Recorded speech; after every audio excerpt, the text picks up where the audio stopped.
আমাদের নেতা ভারপ্রাপ্ত চেয়ারম্যান জনাব তারেক রহমান সাহেব ৩১ দফা ঘোষণা করে তাকে বাস্তবায়ন করার জন্য যে আহ্বান জানিয়েছেন, আমি আমার কুমিল্লা ৫ নির্বাচনী এলাকার সকল নেতা কর্মী সহ ওই এলাকার সমস্ত জনগণের কাছে আহ্বান জানাচ্ছি,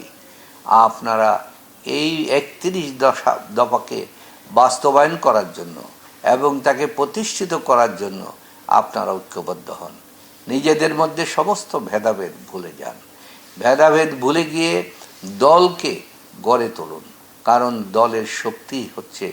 ঐক্যবদ্ধতার বড় শক্তি। তাহলে আপনারা জনগণকে বিজয়ী করতে পারবেন। আর এরই মধ্যে আওয়ামী দূষর যারা বিএনপি করে না, বিভিন্ন অপকর্মের সাথে জড়িত, বিভিন্ন চোরাকারবারের সাথে জড়িত, যারা এই আমাদের উপজেলা ২টি উপজেলার নির্বাচনী এলাকার ২টি উপজেলার কুমিল্লা ৫ দুটি এলাকায় ঢুকার চেষ্টা করছে, বিভ্রান্ত করে বিভিন্নভাবে, আপনারা সেই পথরুদ্ধ করুন এবং এইভাবে সতর্ক থাকুন এবং জেলা কমিটিকেও আপনারা এই মর্মে তথ্য তাদেরকে প্রদান করুন যেন এটা না করা হয়। কারণ এটা করা হলে আমাদের এই বিএনপির প্রতিষ্ঠাতা জিয়া রহমানের স্বপ্ন ব্যর্থ হবে এবং এখানে প্রকৃত নেতৃত্ব না গড়ে একটা ভিন্ন নেতৃত্ব সেখানে এসে এই আমাদের তারেক রহমানের সাহেবের আর ৩১ দফাকে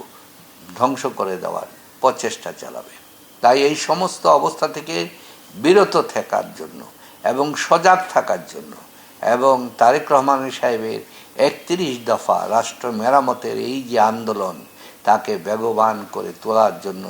আপনাদের সকলকে আমি নববর্ষের শুভেচ্ছা জানাচ্ছি এবং চেয়ারপারসন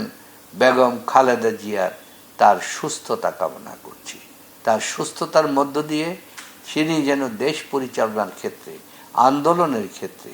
তিনি যেন সঠিক নির্দেশনা দিতে পারেন, এই কামনা করছি।